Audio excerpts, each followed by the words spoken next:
Assalamualaikum. Okey, dengar eh? Dengar eh? Dengar, Hello? dengar, dengar. Skrin pun nampak eh? Skrin nampak, dengar. Okey. So, kita nak berbual pasal DeFi tadi. Kita pecahkan DeFi ni kepada beberapa bahagian. Yang pertama, kita panggil sebagai AMM Klasik lah eh. AMM Klasik ni, ciri-ciri bila kita cakap pasal AMM Klasik ni, dia gunakan 50-50 ratio lah eh. 50-50 ratio. Lepas tu, profit datang dari tiga punca eh. Tiga punca, iaitu daripada reward token, yang ni yang paling besar. Yang kedua, dia datang daripada trading APY, ataupun kita panggil, dipanggil dalam nama lain dia sekarang ni, trending orang panggil sebagai real APR ataupun real APY. Ini nama sebenar dia lah. Okey, dan yang kedua daripada coin appreciation value, maknanya daripada kenaikan coin. So ni yang kita panggil sebagai klasik APR, AMM. So sekarang klasik AMM dia terbahagi kepada dua variasi. Satu kita panggil dia sebagai multipool lah multipool, ataupun kita panggil dia sebagai multipool lah dalam bahasa mudah dia. Kalau wave panggil multipool. Maksud multipool ialah dia punya ratio normal 50-50. Dan keduanya dia bukan setakat dua coin. So bila kita cakap pasal yang ni, contohnya dia buat nisbah 80-20, ataupun dalam satu farm tu ada lebih daripada 2 coin. Paling famous sekarang ni kalau cakap pasal multipool dekat ke finance lah, kita ada DAI, USDC, USDT lah dan sebagainya. Dan yang sekarang satu lagi dipanggil sebagai ranging pool. So ranging pool ni dia maksud dia macam ni ranging pool ni, dia punya fee dia akan bergerak-gerak. Kalau katakan pool tu tak stabil, pool tu macam lari ke satu belah, nanti dia punya spread dia akan mengangkang. Dia follow style macam forex punya fee tau. So forex punya fee, kalau macam dia punya movement terlalu volatile, nanti dia punya fee akan naik. So ranging pool pun sama konsep dia. So antara yang sekarang ni famous pakai ranging pool ni adalah macam Crescent Network lah, Crescent Network AMM. So ni yang paling famous lah. So ni di bawah AMM Classic. Kemudian kita ada Classic Lending. Classic Lending. So Classic Lending ni contohnya macam if, di mana betul-betul kita dapat keuntungan daripada interest. Dan mana kalau katakan orang tu punya cagaran tu drop, nanti dia kena liquidation, dia kena penalty. Okay. So tadi kan saya terlepas nak cakap dekat sini dalam AMM Classic dia ada dua jenis pricing.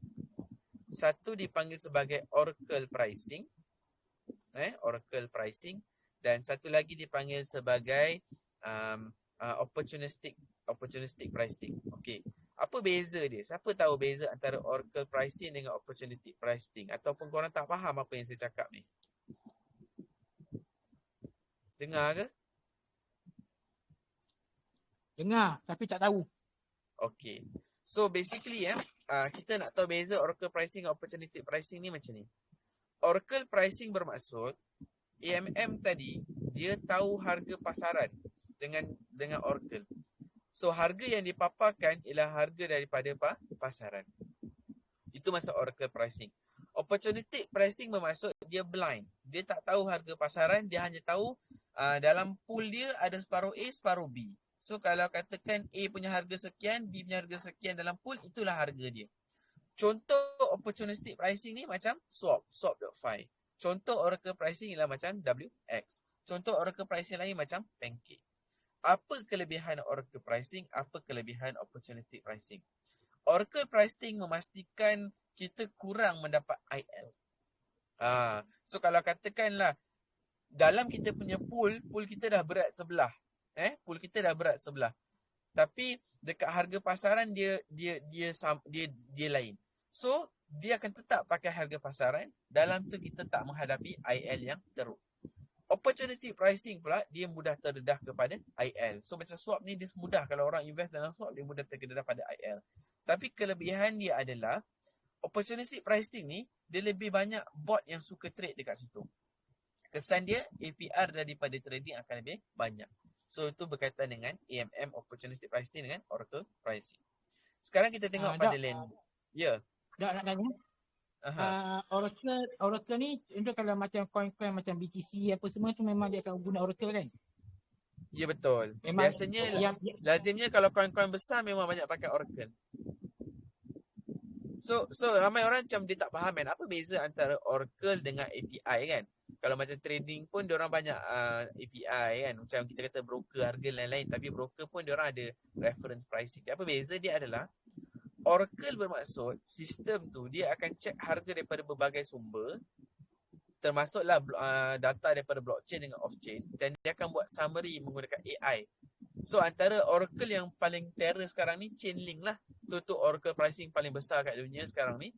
So dia akan tengok semua harga daripada berbagai sumber, dan dia akan buat pakai AI, dia akan buat summary harga mana yang paling tepat. Ini berbeza dengan API. Apa kelemahan API ni? Ialah harga kat API boleh kena manipulate. Contohnya kalau katakan orang pump dekat satu exchanger, nampak harga kat situ tinggi. Kalau katakan kita hanya pakai API, kita akan sedut harga kat situ, kita kena tipu. Tapi kalau kat Oracle dia kata something wrong dekat farm ni, jadi dia akan filter out lah data yang outliers tadi. Tapi sebenarnya nak cakapnya, Oracle pun boleh kena game. Yang ni yang berlaku masa zaman UST Luna. Apabila UST Luna harga dah depact teruk, Oracle lambat nak pick up. So ada orang game Oracle dan menyebabkan kerugian dekat certain lending platform. Itu yang berlaku lah. So tak adalah kata Oracle ni perfect, tapi dia lebih baik daripada kita guna satu point API. Okay, sekarang ni kita tengok pula kepada lending. So lending basically memang orang kata along lah. Bagi pinjam duit dapat untung. So lending kita ada dua jenis lending. Kita ada classic lending dengan kita ada yang lain lah. So classic lending betul-betul kita bagi duit, kita bagi bunga, dapat untung. So lending ni orang ingat dia tidak ada risiko. Sebenarnya dia ada risiko. So risiko yang pertama kita panggil sebagai bad debt. So apa yang jadi dalam bad debt ni selalunya berlaku kepada lending platform yang hard code harga stablecoin. Contohnya dia hard code harga USDN. Yang ni berlaku kat Virus lah. Dan juga yang berlaku dekat Phantom. Phantom pun ada, dia hard code nilai FUSD kepada $1.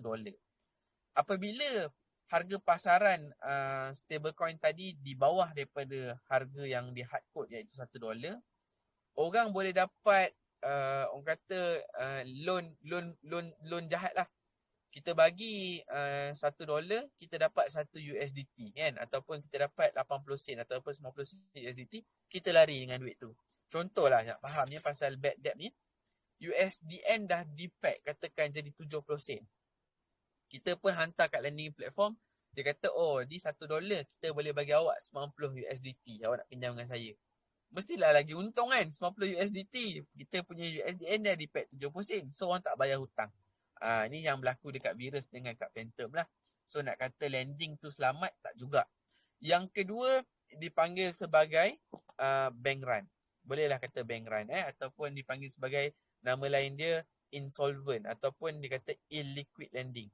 So apa yang berlaku dekat illiquid lending ni ialah pada lending platform yang dia ada interest cap. Okay, sebenarnya interest ni tak patuh syariah kan, kita faham kan. Jadi ada setengah lending platform dia ada interest cap. Interest ni sepatutnya ni tak boleh lebih daripada 100%. Sebab bila dia 100%, automatik dia akan jadi margin call secara logiknya. Tapi ada setengah lending platform, dia punya interest dia cap, katakan 50%. Ini bermakna akan sampai satu point, jumlah pinjaman lebih banyak daripada jumlah duit yang dibayar. Dan ini menyebabkan orang yang lending tidak boleh dapat duit dia balik. So ni juga isu yang berlaku dekat Virus dan juga dekat USDN. Okay, ni kita panggil pertama ialah classic EMM, kedua adalah classic lending. So yang ketiga kita panggil sebagai classic leverage. Classic leverage. So apa maksud classic leverage? Classic leverage ni maksudnya kita pinjam duit untuk leverage. Purely. Kita pinjam duit untuk leverage. So classic leverage ni sekarang ni tak banyak lah. Zaman sekarang classic leverage tak banyak. Antaranya macam Kujira yang saya tahu. So classic leverage dia banyak memfokuskan kepada real APR. So apa maksud real APR? Real APR ni maksud dia keuntungan sebenar daripada trading. Kerana leverage dia adalah sebenarnya lending dalam jumlah yang banyak. So basically volume dia lagi besar. So kelebihan orang kata classic leverage berbanding dengan classic EMM ni adalah keuntungan dia tu bukan datang daripada trading token, tapi datang daripada trading punya profit. Macam tu. Okay. So ini ada 3 benda yang saya kirakan sebagai classic EMM, classic lending, classic leverage, dan last kali kita panggil sebagai classic staking. Okay, so staking basically benda simple lah. Kita stake sesuatu token untuk mendapat lebih banyak token tersebut dari segi profit. Tapi staking sendiri ada 2 jenis. Staking yang pertama ialah staking untuk network stability. Apa maksudnya? Contohnya kita stake Juno, kita stake Waves, kita stake Osmosis. Kita stake tu sebab kita nak bagi kat validator untuk validator buat validation. Ada satu lagi ialah staking untuk insentif. Staking untuk insentif contohnya macam kita stake Pancake ataupun kita stake AppSwap ataupun kita stake AMM token. Dia tidak ada function. Staking tu tidak ada function. Dia hanya nak kita setia. So ini adalah 2 jenis classic staking. Dan yang ketiga dipanggil sebagai boost staking. So boost staking zaman sekarang ni dah start trending lah. Boost staking bermaksud kita stake AMM token untuk meningkatkan APR kita punya AMM. Contohnya macam WX. Contohnya macam macam KUSGOF. Contohnya macam Corona VE Corona. So benda-benda ni semua dia stake untuk improve boost punya profit. So ini adalah 3 klasik empat klasik punya ilmu dalam DeFi. Jadi sebelum saya borak lebih lanjut, saya nak tanyalah kod-kod dalam grup ada soalan ke apa ke, ada ke? Tak ada. Ada soalan ke? Dengar ke? Okey. So sekarang ni dunia DeFi dia dah berubah. Yang klasik dah tak dah tak tengok dah. Dah banyak benda-benda baru yang ada dalam DeFi dan benda-benda ni dah berubah. Contoh yang pertama kita tengok kepada staking. Trend zaman sekarang adalah liquid staking. Liquid staking. So apa maksud liquid staking? Bila kita stake, kita dapat staking token. Dan staking token tu kita boleh buat macam-macam. Contohnya, kita stake CRO, kita dapat BCRO. Kita stake Matic, kita dapat ST Matic. Kita stake katakan NSBT, kita dapat SNSBT. So liquid staking ni kelebihan dia adalah token. Contoh yang common sekarang yang paling famous STETH lah. Staking ETH kan, sebab ETH nak jadi 2.0. So ramai yang stake ETH. So bila kita stake kita punya liquid staking, kita dapat profit.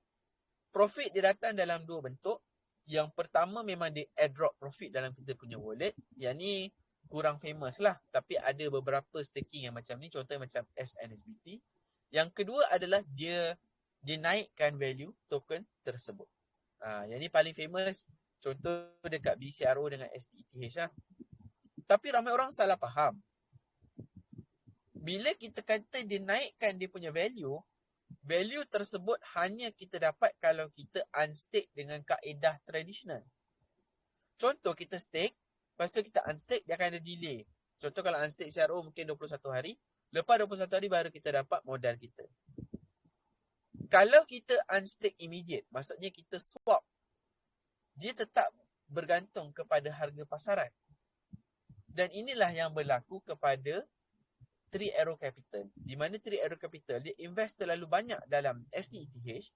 Apabila ada trading dia yang kena liquidated, dia nak cairkan STETH tadi. STETH tadi dia depack daripada nilai dia yang unstake tadi, dia jatuh. Dan 3AC kerugian yang banyak. Sebab tu kena faham bila kita cakap pasal liquid staking ni, token price mungkin tak sama dengan value dia yang sebenar tadi. So ini adalah salah satu daripada evolusi dalam DeFi. Evolusi yang kedua adalah pada lending. So lending pun sama, dia ada dipanggil sebagai interest bearing token ataupun nama lain dia IB token. So konsep IB token sama macam kita kata staking token tadi. Kita bagi lending ke orang, kita dapat receipt dalam bentuk token. So ini juga satu orang kata kelebihan lah. Sebab bila mana dia jadi token, kita boleh buat macam-macam. Tapi dia juga ada risiko. Dan risiko ni yang berlaku dekat Luna. Di mana IB token juga sama macam kes liquid staking. Harga pasaran dia di bawah daripada harga dia masa dia unstake, daripada harga dia lah. Okay. So inilah isu yang berlaku pada liquid staking dengan IB token lah. Di mana harga dia boleh lari daripada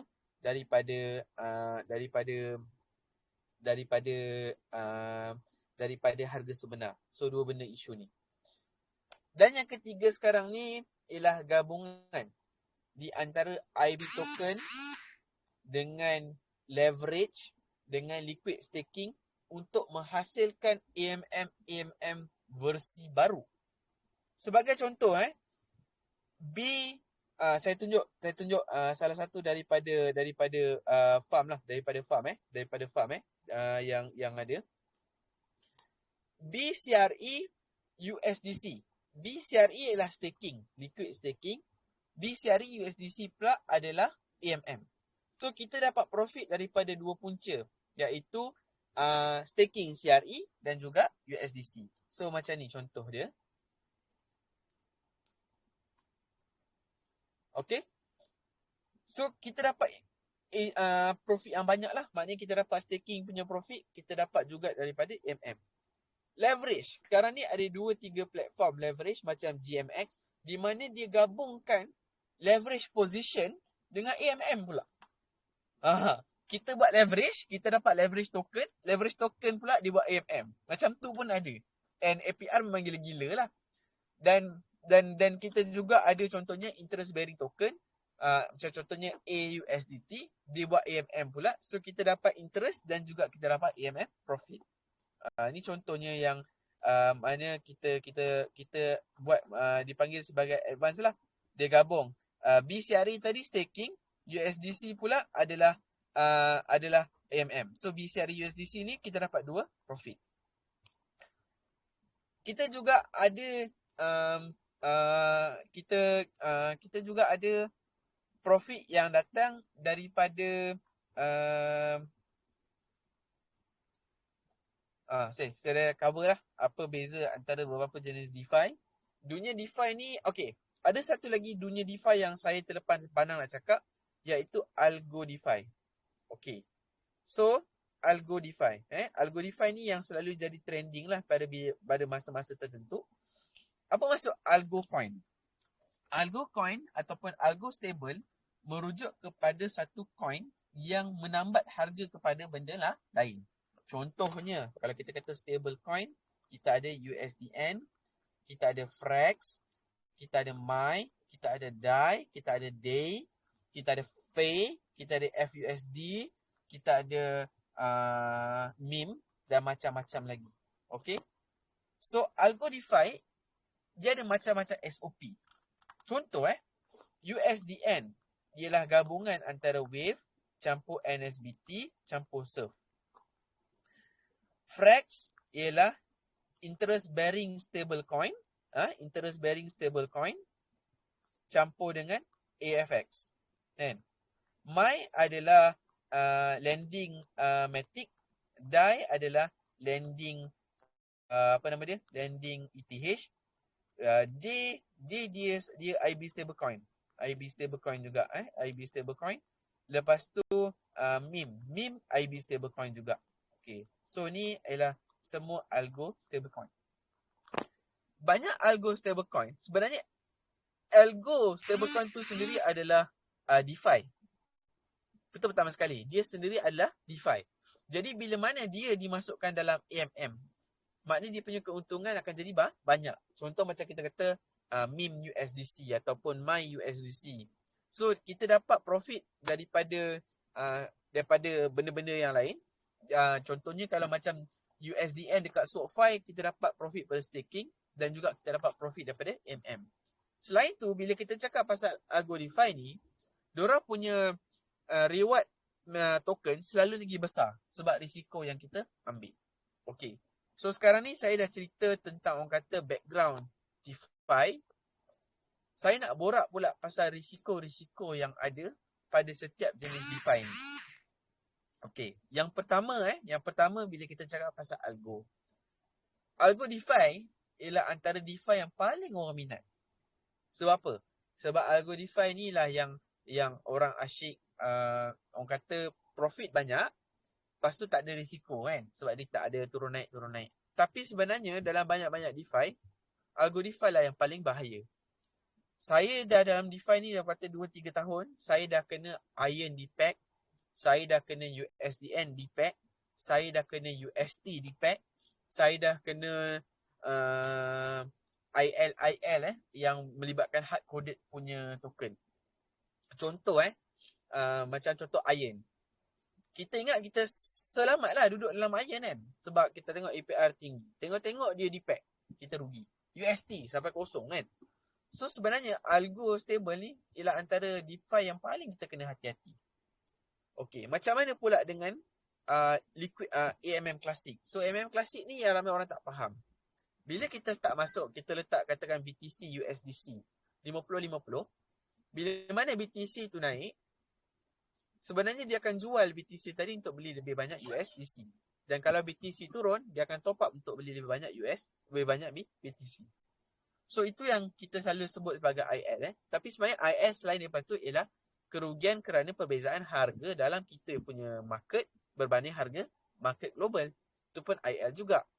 So AMM is always orang kata net rugi dari segi trading sebenarnya. Sebab itulah kita ada reward token untuk kita compensate. Kalau reward token kita lebih rendah daripada IL, kita akan rugi dekat AMM. Dan AMM ni paling common lah.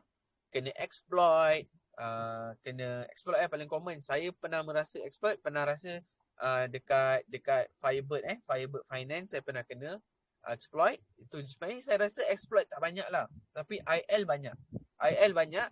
Nanti saya akan cerita macam mana IL ni boleh jadi lebih ketara. So lending, bad debt. So saya pernah terlibat dengan lending sekejap. Tak baik lah lending ni, dia tak patut syariah. Dan antaranya virus lah. Apa yang terjadi bila kena bad debt, duit tak boleh keluar. Manakala untuk IB token dengan liquid staking, memang sering berlaku di mana harga pasaran lebih rendah daripada trading price. Jadi kita akan rugi kalau kita jual. Contohnya macam USDN LP, USDT LP, ataupun kita tengok Matic X, STETH, harga lari. Dan kalau katakanlah kita pula pergi buat orang kata leverage ke atas staking token, lagilah bahaya. Itu yang berlaku dekat 3AC lah. Macam mana diorang boleh end up jadi kena margin call besar-besaran sebab dia pergi buat leverage pula dekat staking token. Dia ingat selamat, rupa-rupanya tak selamat. Okay. So macam mana kita nak kaji tentang DeFi? Apa laman yang orang kata paling utama untuk kita belajar? Nombor satu paling penting ialah DeFi lama. DeFi lama ni yang orang kata paling utama lah kalau kita nak belajar. Kita buka DeFi lama, kita pergi dekat bahagian yields. Okay, bahagian yields, dan kita pergi dekat bahagian pools. Okay. Sekejap, saya tunggu dia loading sekejap. Sementara tu saya buka soalan, saya tengok ada soalan tak.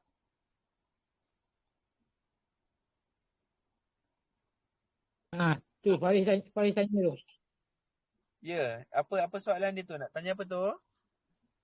Dah dia tulis tu ni sebelum ni panggil Nippon apa aku pun tak faham lah. Tak ada kaitan lah. Apa yang dia buat tak ada kaitan lah. Abaikan je. Okay. Alright dekat DeFi lama ni, apa benda pertama yang orang sebagai seorang DeFi hunter nak tengok? Of course lah kita akan tengok pada APY. Itu nisbah manusia, fitrah manusia lah. Semua manusia tamak Jadi saya pun sendiri jujurnya bila saya nak masuk any DeFi, benda pertama mestilah wajib kita tengok adalah APR, APY. So ada orang tanya apa beza APR dengan APY. APR adalah orang kata raw profit tanpa faktor compounding. Manakala APY adalah berbagai faktor dan termasuk compounding. Saya tak suka sebenarnya APY. Tapi bila kita dah kenal AMM ni, kadang-kadang AMM dia ada macam-macam jenis AMM, kita kena guna APY. Tapi tak apalah, tak penting pun. Yang penting kita buat anggaran. Okey. Bila kita tengok APR ataupun APY, adakah cukup APR tinggi, APY tinggi, kita boleh terus jadi degen? Tak tak boleh macam tu. Apa yang saya buat lepas saya dah tengok dia punya APR dengan APY ni, katakanlah saya berminat, DC USDT macam menarik ni, 4983 APR. Saya akan buka dekat farm tersebut. Saya akan kaji beberapa benda. Benda pertama yang saya kaji adalah total value lock. Okay, kat sini tak nampak saya nak tunjuk yang lain. Sebab yang DeFi lama ni dia best tau. Sebab dia ajar. Okay, contohlah saya tengok MMF USDC. Okay, MMF USDC. Pertama sekali saya akan tengok adalah total value lock. Kalau total value lock bawah $100,000, tolong hati-hati. Fikir 10 kali. Kalau dia bawah 100,000, kita kena hati-hatilah. Sebenarnya dia punya pool tak dalam. Dan kalau bawah 10,000, elakkan lah sama sekali. Kalau bawah 100,000 tu masih okey lagi. Tapi kalau bawah 10,000 ni, elakkan terus lah. Sila hari bulan, kita tak dapat keluarkan modal kita. Sebab bila mana farm tak cukup dalam, kita punya slippage akan besar. Okey. Kedua, lepas saya dah kaji TVL, saya akan tengok chain. So kat atas ni dia akan tulis chain. Macam ni Polygon. So Polygon tak ada masalah lah. Very well known punya chain. Tak ada isu kan. Sangat famous. Semua orang boleh pakai. Kalau katakanlah saya kenal chain baru. Contohlah macam orang kata Doge chain. Benda pertama yang saya akan fikir. Nombor satu. Chain ni ada bridge ke tak ada bridge? Kat mana kita nak tengok bridge? Ada beberapa laman untuk kita guna. Yang pertama kita boleh guna adalah dipanggil sebagai multichain.org. Multichain.org. Okay. So dekat multichain ni, kita tengok chain yang kita nak masuk tu supported ke tak supported. Yang ni lebih betul untuk EVM lah. Untuk EVM. Okay.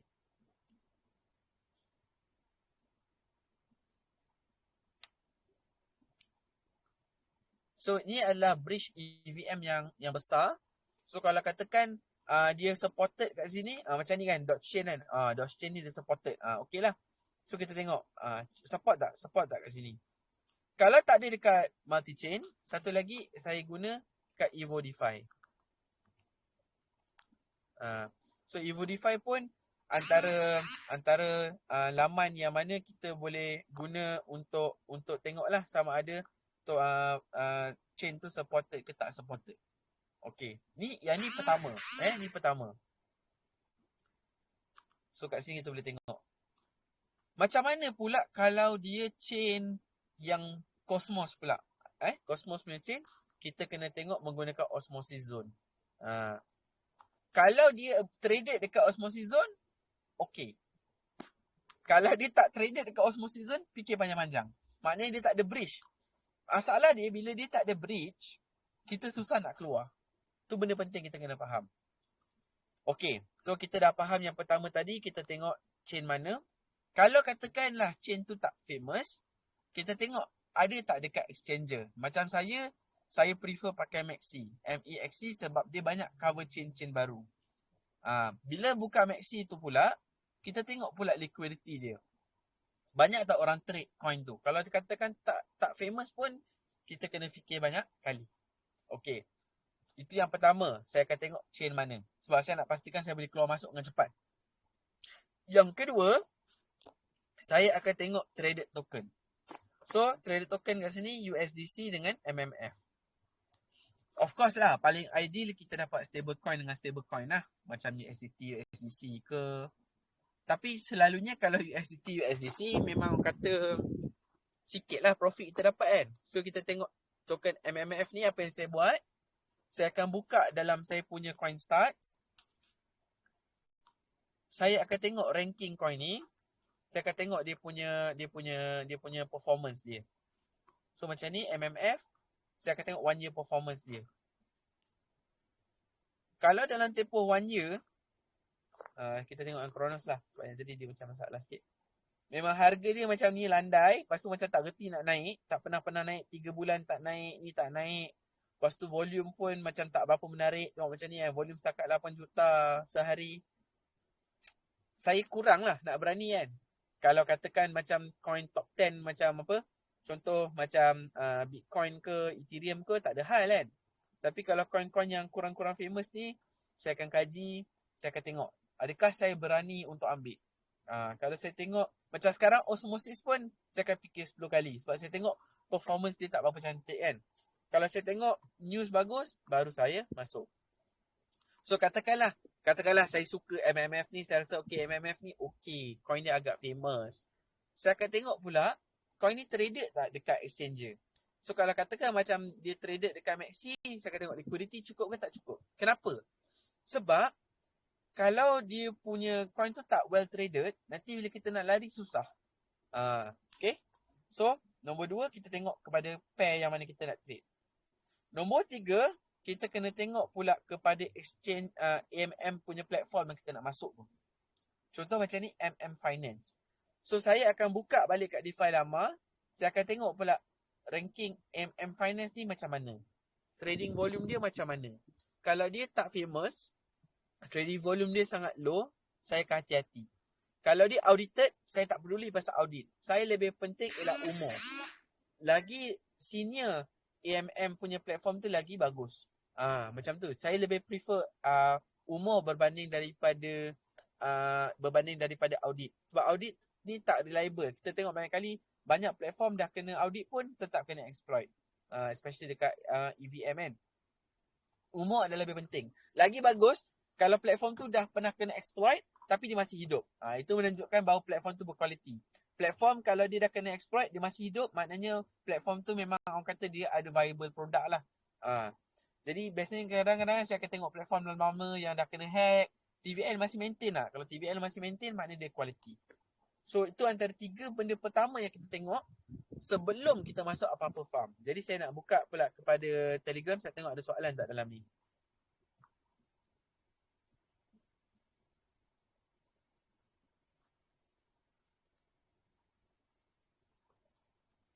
Okey, tak ada soalan. Tak apa, saya akan teruskan pula. So sekarang ni kita dah belajar tentang pair, kita dah belajar pasal chain, kita dah belajar tentang platform. Kita dah tengok API, APR, kita dah tengok pasal volume. Dekat DeFi lama, dia ada satu hidden knowledge yang sangat best, iaitu dia ada outlook. Outlook ni sangat penting sebab dia dulu-dululah, kalau trader dulu dia pakai formula, kita ada pakai formula macam APR over MCAP, formula-formula macam tu untuk kita tengok APR ni sustainable ke tak sustainable. Tapi dekat dalam DeFi lama, dia dah bagi tahu dah. Dalam fasa 4 minggu, APR akan drop sebanyak mana. Lepas tu dia kata confidence, tinggi ke tak tinggi. Jadi ini yang kita boleh guna untuk kita fikir. Oh, form ni FOMO ke tak FOMO? Kalau dia kata drop setakat daripada 1,000 kepada 900 dalam tempoh 4 minggu, okey lah. Tak ada hal lah. Okey lah tu kan. Okey. So, kita boleh tahulah. Agak-agak kalau kita FOMO ni, boleh tak tahan APR tu kat situ. Yang kedua, dekat sini dia ada APY dengan TVL. So, benda ni sangat penting. TVL yang warna biru. Sekejap saya tengok. TVL yang warna biru. So kat sini kita boleh tengok TVL dia drop. So bila mana TVL asyik drop, itu tanda tak bagus. Maknanya farm ni tak sustainable. Farm ni tak sustainable. Jadi kalau dia punya TVL dia maintain, itu farm yang bagus. Ramai orang ni tak faham konsep TVL ni. Kalau TVL besar, APR besar, bagus. Maknanya kita tahu kita boleh lepak lama-lama, profit tetap kekal. Kalau TVL kecil, APR besar, tak bagus. Maknanya kalau APR dia start membesar, TVL akan drop. Dan maksudnya farm tersebut sangat volatile. Itu benda yang kita faham tentang APR dengan TVL. Penting dia kita kena tengok TVL Cikgu, nak tanya. Ya. Buy kat bawah kan?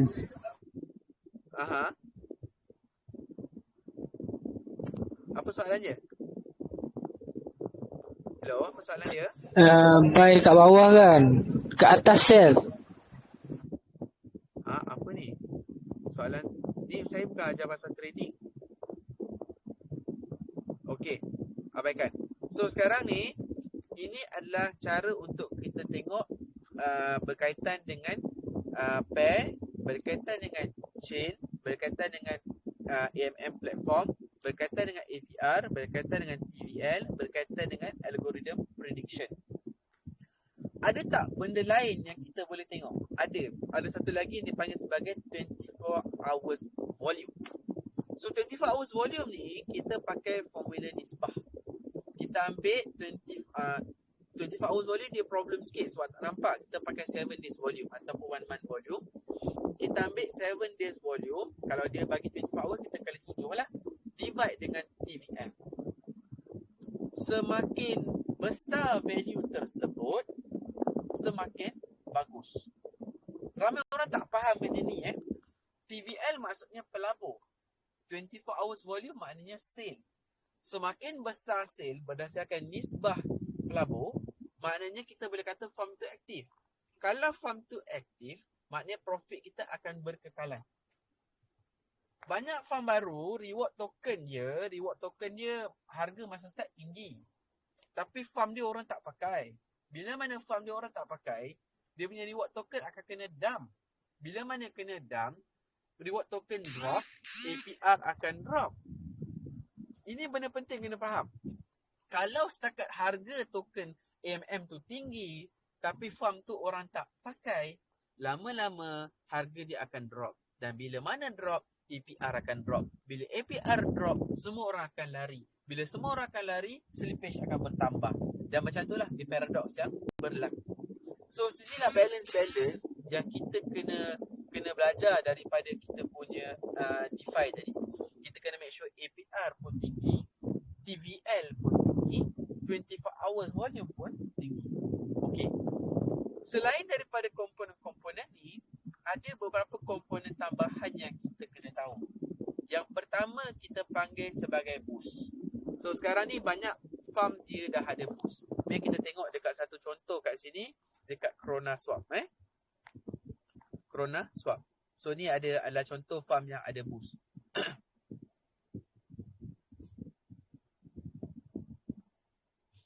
Okey, saya buka dekat sini. Okey contoh kita tengok dekat USDC, USDT lah kat sini. Dia ada dua jenis APR. APR dengan ada macam anak panah, APR kedua. Okey. So ni kalau ni yang dipanggil sebagai APR, boosted APR Maksud boost adalah bila kita masuk farm tu, kita kena top up satu lagi token dekat dalam farm tu untuk kita naikkan dia punya APR. Okey. Bila kita nak buat boost, kita kena consider how much boost kita kena pakai. So each farm dia ada SOP yang berbeza. Okey. Ada yang pakai 5%, ada yang pakai 20%. Macam WX dia 200% baru dapat maximum boost. Ada farm dia pakai setakat 5-10%. Kalau pada saya 10% boost is fine lah. Maknanya kalau modal 1,000 kita kena boost dengan $100. Okey. Kalau boost terlalu besar, saya rasa rugi.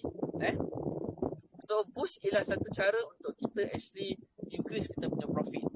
Korang kena buat kiraan berbaloi tak beli token boost tu. Kalau berbaloi, masuk je. Masuk je yang 4 tahun terus. Jangan korang masuk yang 1 bulan ke apa. Sebab korang kena anggap coin yang korang masuk dalam boost tu korang anggap macam lebur je. Dengan syarat APR tadi berbaloi. So ni ialah trik pertama lah. Sekarang dah banyak dah farm yang ada boost. Krona dah ada, WX dah ada, Kuzgov dah ada. So boost ialah satu cara yang bagus. Okey. Saya lebih suka farm yang ada boost tapi dia tidak ada lock kepada farm. Jadi kalau kita tengok ini beza dengan Juno Swap. ataupun kita tengok osmosis lah, osmosis Osmosis zone ialah satu farm, dia tak pakai sistem boost. Tapi dia punya pool ada bond period. Contoh, sekejap saya tunjuk. Sekejap dia tak boleh masuk pula.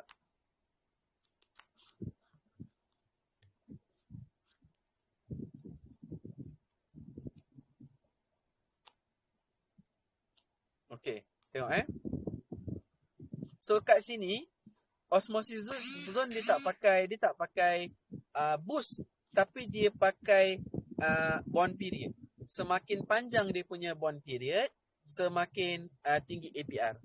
Secara peribadi, saya sangat takut dengan farm yang ada bond period ni.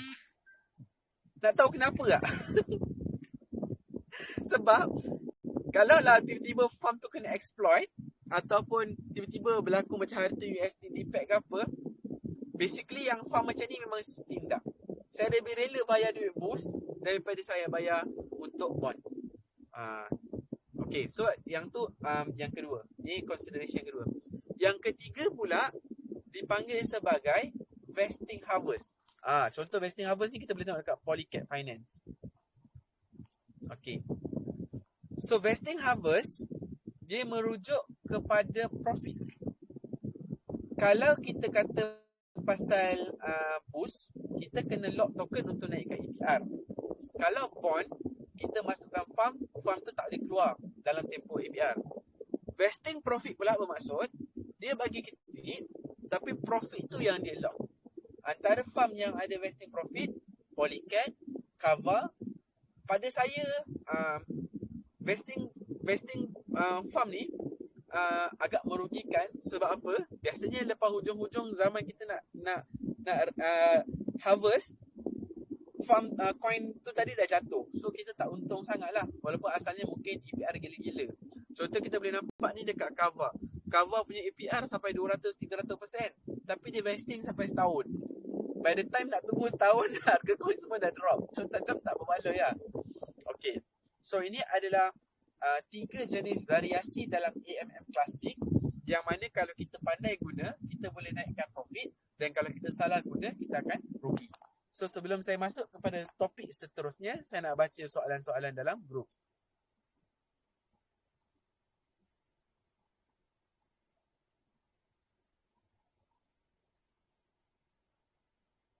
Okay, so kat sini dia kata, for me preferably untuk DeFi farming, kita tak tengok price action sangat.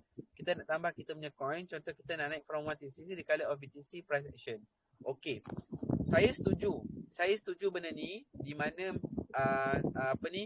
Suhail kata kita jangan tengok price action. Saya sendiri, saya tak tengok price action, tapi saya tengok kepada coin punya momentum. Macam saya cakap, AMM kita bukan trading. Kita guna one off, kita masuk farm yang berkualiti, kita duduk untuk tempoh yang panjang.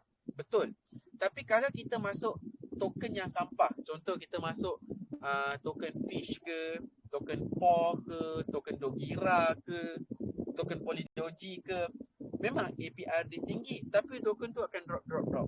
Sekarang ni tengah bear market, saya akan lebih fokus kepada farm yang berkualiti dengan APR yang lebih rendah. Contoh macam sekarang saya invest dekat Crescent Network, Atom USDC salah satunya.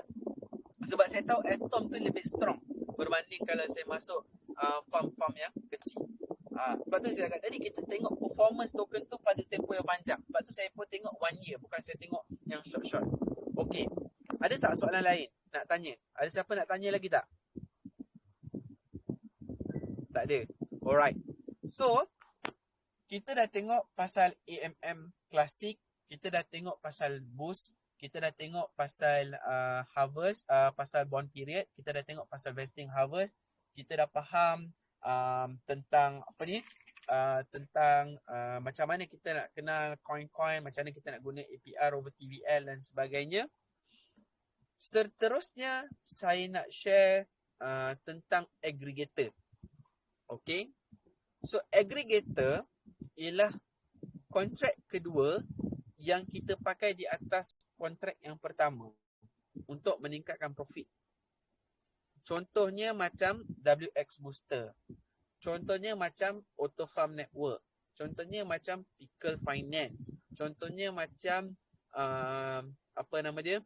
OutZ. Kalau dekat EVM, aggregator yang paling famous ada dua. Yang pertama ialah Auto Farm Network. Ini aggregator yang orang kata quite famous lah. Auto Farm. Saya suka pakai Auto Farm juga. Dan apa yang best pasal Auto Farm ni, dia sangat audit dia punya farm tu. So korang sendiri boleh orang kata shopping untuk AMM menggunakan Auto Farm. Okay. Tetapi korang jangan tertipu dengan kiraan-kiraan dia. Sini saya nak tunjuk dekat dalam Auto Farm. Contoh macam ni korang nampak kan. Corona tak best lah. Kita tengok yang macam agak macam acah-acah banyak tapi tak banyak. Contohlah USDT MDEX kita tengok APR 96%. Korang tekan dulu kat farm tu. Korang scroll kat bawah. Korang tengok dekat pecahan profit. Korang tengok kat base APR. So itu je yang paling penting sebenarnya dekat auto farm ni. Kalau base APR dia rendah, jangan masuk. So macam ni, okay lah, base APR 69% should be fine lah. Average kalau korang cakap pasal long term lah. Long term betul-betul long term lah.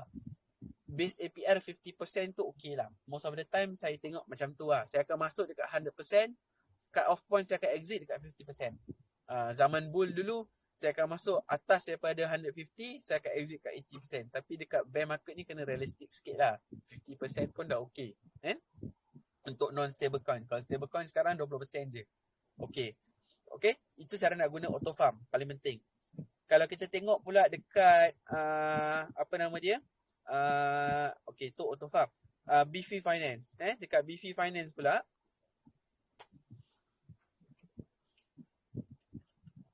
So BV Finance ni pun bagus. Tapi berbanding dengan Auto Farm lebih syadid dari segi orang kata audit dia. Okay. Contohlah baru-baru ni saya nak masuk dekat Coin.exchange. Dekat dalam BV Farm ni dia tunjuk ada Coin.exchange. Tapi bila saya perhatikan, saya rasa macam Coin.exchange tu macam suspicious. Walaupun APR dia besar. So saya tak masuk. So berbanding app.bv Finance, saya lebih suka autofarm.network lah untuk buat shopping. Okay. Macam mana pula kalau kita nak guna dekat Cosmo Station? So Cosmo Station, dia punya compounding ni pelik sikit lah. Dia tak sama dengan compounding yang ada dekat EVM. Di mana compounding ni dia menggunakan satu software yang dipanggil sebagai OutZ. So contoh kita buka dekat Osmosis bukan. Dia lebih banyak dekat staking lah berbanding dekat farming. Saya cari ada tak? Ada kot kat sini, butang OutZ. Oh tak ada. Dekat Crescent ada tak butang OutZ? Tak ada juga. Tapi kan sebab saya tak activate saya punya yang lain. Tapi basically dekat certain farm dia akan tulis sana butang OutZ tau. So macam EVM korang kena pakai software kedua kan nak buat compounding kan. Tapi dekat dalam Cosmo Station korang buat compounding tu direct daripada wallet je. Korang authorize OutZ, nanti dia akan buat compounding untuk korang. Tapi hanya untuk staking lah. Untuk farming belum ada lagi. Kalau kat Wave semua orang tahulah WX Booster. Kita sampai buat class free yang kita buat kan hari tu. Kalau dekat platform lain saya tak sure. Okay. Aggregator ni dia datang dalam dua format. Yang pertama dipanggil sebagai auto compound. Auto compound tu dapat profit, dia jual profit, dia tambahkan dekat kita punya modal. So aggregator ni dia makan daripada kita punya modal lah. Macam Pickle Finance dia makan 20%. Macam WX Booster dia makan 15% profit. Macam Auto Farm dia makan 0.4% masa deposit dan 0.4% masa withdraw. Macam tu lah. Dan dia ada makan 0.1% in between. Macam tu. Dia akan makan profit. Ada pula aggregator yang dia dah makan, lepas tu dia tak auto compound. Sebaliknya dia gantikan profit dekat kita. Macam Pickle Finance, dia bagi token dia. Pasoka, dia bagi token dia kat kita. Macam tu. Tu pun ada juga. Ada pula aggregator yang dia optimize dekat boost. So contohnya macam kita tahu WX Booster, dia optimize dekat kita punya boost. Sorry, tadi saya silap. WX booster dia bukan auto compound. Dia optimize kat kita punya booster. Kalau dekat dalam SafePol pun, kalau tuan-puan tahu, kalau buka wallet SafePol pun dia ada juga dia optimize kat boost. Saya tunjuk contoh Dekat sini dia ada dia punya boost kat sini. Boost dia yang kedua aggregator. So korang dapat dua profit, iaitu profit daripada farm yang asal dan profit daripada yang kedua. So inilah cara-cara untuk kita improve kita punya profit dekat dalam AMM. Iaitu kita menggunakan aggregator. Tapi adakah aggregator selamat? Tak juga. Ada juga aggregator yang pernah kena hack. Ada juga aggregator yang kena rug pull. Contoh aggregator yang kena hack ialah bukan kena hack, yang rug pull 11 Finance. Dia aggregator dan dia juga yang rug pull. 11 Finance antara contohnya lah, tiba-tiba dia rug pull. So aggregator pun ada risiko dia. Contoh macam Rasmat dekat WX Booster dia dulu dia asyik risau kan, takut WX Booster tu dia boleh rug pull. So memang adalah kelejitan kepada kita punya kerisauan bila kita guna aggregator. So aggregator ni kita kena tengok apa dia? Simpan lah yang pool kita tu, geng-geng reject je lah tahu. Tapi dia kena belajar nak guna pun kena pakai ilmu. Tapi nak cakapnya aggregator pun ada risiko lah. Bukanlah kata dia tak ada risiko kita nak pakai. Macam ni tengok 11 Finance, dia darab pool tak boleh nak access pun. So aggregator sangat penting untuk kita kaji dia punya audit. Sebab aggregator ni selalu dia tumbuh macam cendawan. Kejap tumbuh hijau, kejap tumbuh hilang. Sebab tu kalau kat Cosmos, aggregator ni dalam wallet. Bukannya website. Diorang memang special contract yang diorang buat dan diorang integrate dalam wallet sekarang ni. Okay? So, one thing about DeFi kan, yang saya dah belajar setelah 2 tahun dalam DeFi ni tak selamanya indah. Belum ada lagi satu mekanisme yang menyebabkan DeFi ni selamanya indah. Kalau tak APR turun, rug pull. Kalau tak rug pull, exploit. Kalau tak exploit, ada je lah cerita kan berkaitan dengan DeFi. Macam saya monitor DeFi saya setiap bulan. Dan saya sekarang ni RIP saya punya profit setiap minggu. Ni SOP ni berbeza ikut orang lah. Ada orang nak RIP setiap hari. Tapi kalau RIP setiap hari, gas pula habis kan. So saya buat setiap minggu. Dan saya akan monitor APR saya. Saya akan ada SOP in APR dengan exit APR. Biasanya saya akan sekarang ni saya punya expectation dah tak tinggi macam dulu lah. Sekarang saya masuk lebih kurang 80% untuk non-stable coin. Saya exit bawah 50. Kalau dulu atas 150, 80 saya dah exit. Kalau stable coin, saya masuk 20% lebih pun dah okey lah. Memang tak boleh expect apa lah kat bear market ni. Jadi, korang pun sama juga. Every month korang kena readjust korang punya AMM supaya korang boleh optimize. Alhamdulillah, saya maintain saya punya average profit kat 50% APR setahun. Dah for 2 years saya berjaya buat. Memang saya bayar sebahagian saya punya komitmen menggunakan macam tu. So korang jangan pelik lah. Bulan lepas bukan kau masuk dekat farm ni ke? Kenapa bulan ni kau masuk farm lain? Dia tak ada cerita bulan ni masuk sampai kiamat kau masuk, tak ada. Memang setiap bulan kena tukar. Mengikut kepada potensi. Tak boleh nak setia, tak boleh nak ni. Token pun korang kena adjust. Dan korang kena compromise antara token famous, token tak berapa famous. Dan mungkin korang kena buat multiple farm. Zaman sekarang ni kena multiple farm. Kalau satu farm memang tak selamat. Macam saya ada Atom, saya ada Juno, saya ada BNB. Saya ada exit semua saya punya wave position. Matic saya tengah undecided. Nak masuk ke tak masuk. Dan kadang-kadang saya akan jengah lah. Kejap masuk Nia, kejap keluar. Korang kena tengok lah. News pun jadi pemangkin. So kalau korang pandai trading, korang juga boleh tambah komponen trading dalam korang punya skill tu. Maksudnya, kalau korang rasa macam coin tu agak-agak boleh naik, korang masuk lah 1 bulan, 2 bulan kat situ. Masa tu APR naik, base punya capital pun naik. Lepas tu korang exit lah. Lepas tu korang rebalance. Berapa banyak korang nak masuk? Rule dia simple je. Korang kena make sure korang boleh reap APR reward lagi banyak daripada korang bayar gas fee. Kalau katakan macam BNB, korang janganlah masuk $100. Kalau $100 memang rugi lah kat BNB. Gas fee pun sekali masuk dah $5. Tapi kalau dekat Matic, tak ada hal. Kalau kat Wave, tak ada masalah. Kalau dekat Osmosis lagi tak ada masalah, nak masuk $10 pun tak apa. Kalau kat Juno, Juno mungkinlah kena masuk $100 sebab Juno ada gas fee. Crescent pun kena masuk lah mungkin $50. So korang kena make sure korang boleh reap korang punya reward every week lebih tinggi daripada gas fee. Tu je rule dia. Kalau katakan bawah daripada tu, jangan masuk.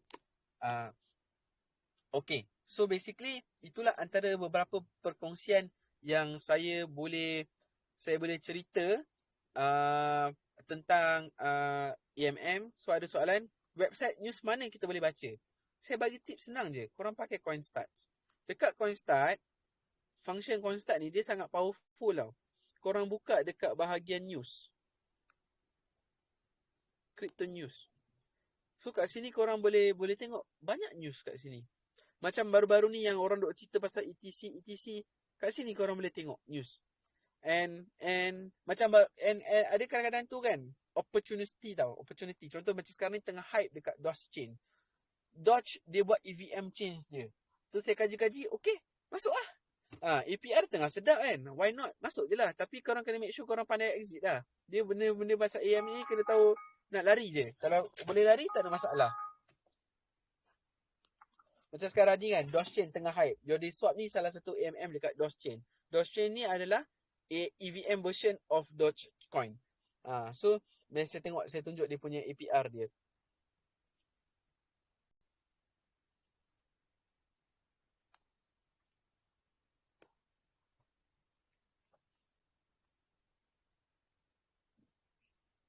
Okay, contoh kan, staking Doji tau. Staking Doji APR 200%. Why not?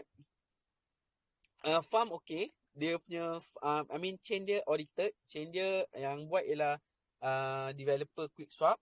So tak ada masalah sangat dekat situ. Diorang pun pakai SOP multisig macam Polygon.